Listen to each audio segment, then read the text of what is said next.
Welcome back. Oh my gosh, I'm excited to be here. I can't even believe how fun this journey has been going live 3 times a week here on YouTube. I look forward to it, and I'm not sure I knew that going in. But anyway, cool topic today because I've talked to a couple people who like installed the template and they're feeling kind of stuck. And I feel like, oh, I know why your website stalled. I know exactly why your website stalled. Um, and I know why, because of it, the business is stuck. So I thought I would just chat about that here today and riff on some things. These are ideas that have been bouncing around in my head quite a bit lately because of the conversations that I've had, mostly, but also because I feel like, and I've felt like this for a while, DIY platforms serve an interesting purpose, but they don't solve everyone's challenge when it comes to how to get things published, right? So, yeah, I know why you're feeling stuck. Like, the build out of the site stalled for a specific reason. Because you, like me, we're creators. We decide we're going to start a business that we love because we love doing a thing. And at some point, you get burnt out, you struggle, probably even financially struggle for a while. And it's an incredible grind, right? Look, think about it this way. Creators, crafters, artists, specialists, experts of all kinds. Doesn't matter if you're consulting or if you're knitting.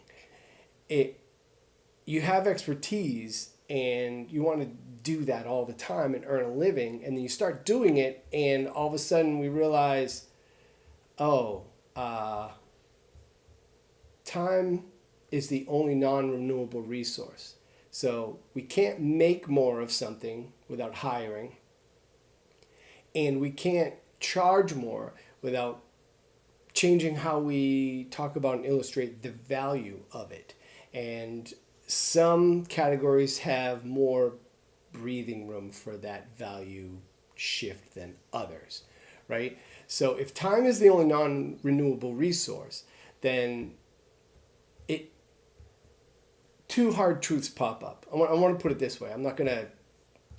I have some sugar-coated language in my notes, and I'm going to ignore it. Look, business function is a process that's pretty much the same regardless of what you do or what kind of business you run, right? From oversimplification, revenue in, operations pay, and in the most simplest form, right? And the business function itself, like say you think about accounting or something, it doesn't really care what you do and what you make, right? So growth, like I mentioned, kind of implied a minute ago, growth relies on figuring out how to scale or compress time. Large businesses have figured this out. Successful consultants who have scaled and they have teams, they've figured this out. Product companies who make knitted items or soup, they figured this out. You can make more faster and charge less and make more money. It's technically possible. But they figured out how the operation can compress time. And advertising or a marketing agency has figured out, well, compressing time is really hard for us because we do a lot of custom stuff. So they have to add time. To add time, they have to add bodies because really all they do is sell time. So in order to have more product, they have to make more. And to make more, they have to add bodies and add people. So a love of making something or consulting is why we got into this. And it's also why we fail or we feel burnout and then start to fail over the next couple of years. Let me rephrase that. This is why businesses fail in the first couple of years and then move into burnout a few years after that if they've even made it through the failure phase, like the not fail phase, whatever you would call that. So look, it's impossible in most cases to scale a solopreneur or a freelance business. This is what I ran into. Because if you, like me, are primarily responsible for fulfilling the work, then we can't scale that business. You can't work on the business and in the business at the same time. And I've talked to a lot of consultants and solopreneurs who feel this pain frequently. And it is marketing, content, and promotion. Like, that is what takes a back seat behind fulfillment, because fulfillment has a promise behind it. When it comes to marketing and growth and working on the business, the only promise is internal. And too often we're perfectly fine with not keeping those promises, because the external ones are a different kind of stress. So we meet external demands and fulfill those promises, and then we throw out some excuse like cobbler's kids have no shoes. That's a tongue twister. And while it's true, it's also a really shitty excuse. If we're not comfortable adding people to the team or adding process and operational constraint to improve that aspect of the business so we can get more done, then we need to be comfortable with the business that we've created. And I know for a fact, this is facts, I'm dropping fact bombs right now, you're amazing at what you do. Okay? And it's totally common. At something like 5 million people have done this. I don't know how many got stuck, but to go to a great DIY platform like Squarespace, and where do you start? Well, you install one of their awesome templates, or you go buy a premium template. Either way, you install a template and then brick wall. Boom. Stagnant, because it's difficult to make content choices if you didn't have a plan, or if you didn't have wireframes, if you're not migrating from an old site, if you don't have your photography ready. Then it sits there and stagnates. Maybe you're paying for it. Either way, you're paying internally because of the stress involved in getting started and not finishing something like that. And you feel burnt out. You start to feel underpaid, or maybe like you're not making any movement in that area of the business or your life in some way. And wondering not just why no one's booking you or why you're not selling any of your things, or, it's... You find yourself in a bit of a hole. And listen, I'm not dissing templates. Templates are great. They're amazing. I've used the templates on occasion in the past.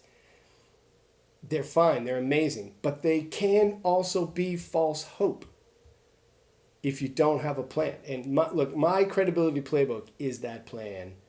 There's a link down below if you want to learn more about that. So if you are feeling stuck, I've got you. I've got a systemized process that is locked down.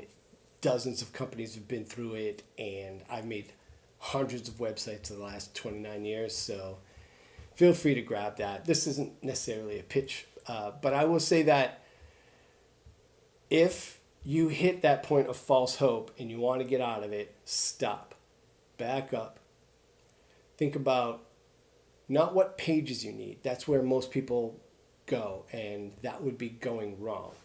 What is it you want to say? What do you start with your elevator pitch and your positioning statement? Like, what would you tell someone if you only had a few seconds? Put that at the top. Okay? Let's make a one-page website. Put that at the top. And then they're going to ask you what question as a follow-up. Tell me more about how it works. Tell me more about why it's helpful or how it's helpful. That goes in the secondary area. Right? And then you can get into more details about the features and benefits and function, right?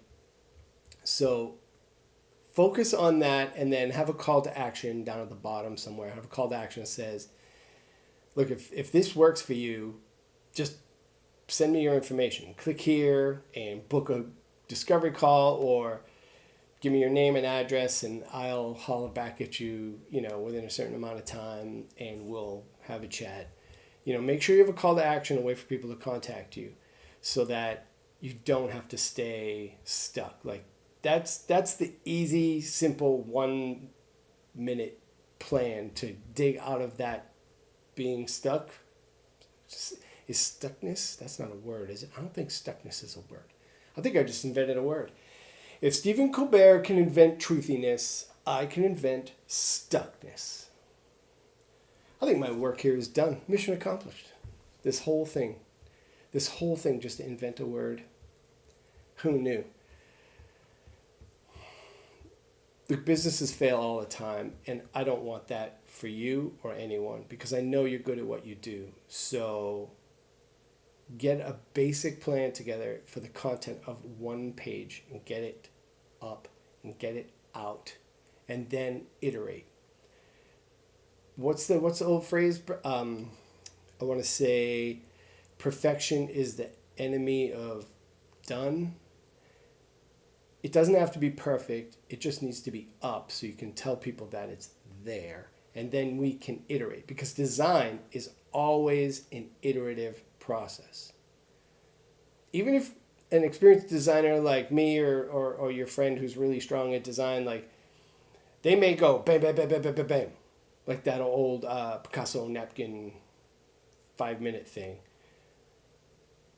Would that be an analogy? I think that would be an analogy.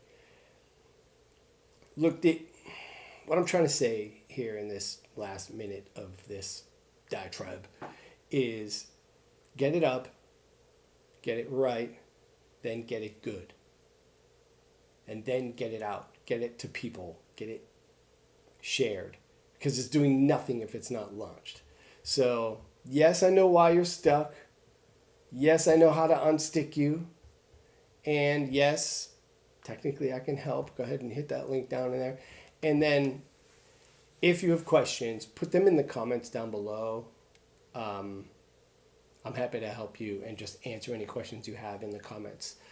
If you are feeling stuck on Squarespace, I think that it's an incredible DIY platform. It's not Squarespace that's the issue. It's us as humans that are the issue, that get stuck with trying to figure out what it is we want to say. And my website isn't great. It's good. It does what it needs to do. But there have been years where it got stale and Cobbler's Kids Has No Shoes type of thing was like legit real. So I think I feel your pain. And if there's any way I can help you get unstuck, just, hit me up. Hit me up. Let me know. All right. I don't really have an AI topic. New segment? Segment shift. I don't have a new topic for AI. I do have a struggle bus. Topic for that segment. Really, really busy. Super stressed about it. And it has been a bit of a challenge. We at Resonant Pixel Company, we've taken on 5 new subscribers in the past 5 weeks. Phenomenal. I'm so happy. And I'm feeling like some of the things that I've been doing this year are starting to take root. Finally. And it's put stress on operations. I've never, the company has grown steadily over time. We keep adding subscribers. Attrition has never outpaced growth in any month. So that's been positive. It's a solid business. The challenge with the business, if I have one, is that I've never known how much we can take on before operations truly gets stressed. And I'm learning that now. So while it's really hard to feel the stress of wanting to keep everyone happy and please everyone and deliver on all of our promises, and I will. I've never lived the existence where we have 5 or 6 websites working in production concurrently. And that's been super interesting. And I'm actually excited to learn about that, as stressful as the whole thing can be, having way more work to do than I can probably reasonably get done. But I'll take it. And it's a series of good, what would you say, good problems to have. And it's interesting to think about how this is going to affect and improve operations over time. And it will. I'm good at taking something that hit a bump and saying, you know what we should do next time, and improving operations. And I actually have this charted. I shared a MindNode brainstorm chart thing on this channel probably a month or two ago. I think it was about 6 weeks ago. And I'm constantly adding to that and improving on the workflow and the process. Every time something is painful, I go, okay, let's make note of that and see what we can do to improve our process. It reminds me of my friend Jay Cornelius, his book Loops. Go search Amazon for his book. It's called Loops. It's got a pink cover. It's awesome. Shout out to my friend Jay. It's similar to that, how you problem solve and improve over time. When you think about it, because I'm not prepared for this, I don't have a chart, but we're always shooting for, what is it called, like hockey stick growth, right? Whoop, up and to the right, and my camera is reversed. I don't know if I'm going up and to the right or up and to the left for you right now, but the point being, it's false. There's no such thing as hockey stick growth unless you're like Apple or some shit. It's like you go up and down and up and down and up and down and up and down, but the downs never go down twice. Then that's really good, right? So you got constant growth, learn, fail, learn, fail, learn, fail, and that is something I'm really like, I don't want to say passionate about. That's stupid. It's something I think about a lot, like 2 steps forward, 1 step back. There are absolutely, now that I think about it, 100 analogies around that. But the idea, all of them are true, right? The whole point being, this is an opportunity to improve and learn from those sort of half step back moments. And I like that, as painful as it is. It's great to learn, it's great to improve. And if I am passionate about anything, it is about the long-term trajectory and outcomes of the business that I'm building. Eye on the prize, right? So anyway, that's my struggle bus moment. I guess the oversimplification would be I'm more busier than I've ever been, I think. And that's great. It's also hard. And I think that's pretty cool. I'm such a nerd. All right, listen, 18 minutes in. Thank you for watching this. I appreciate you. Smash the link in the, like, subscribe. Follow the link for the credibility playbook to learn more about that down in the... I've got some more videos about some of the steps in the process coming, because I think, well, some people have asked me questions about them, and I think that there's a ton of value in there, so there'll be a little more of that coming. And I will see you Monday, 11 a.m., right here on this channel, and we will have another cool topic and another opportunity to connect. I appreciate you sitting here for 18 and a half minutes, almost 19 minutes, so that means a lot. And I will see you Monday, 11 a.m. Eastern, right here. Like, subscribe. Woohoo!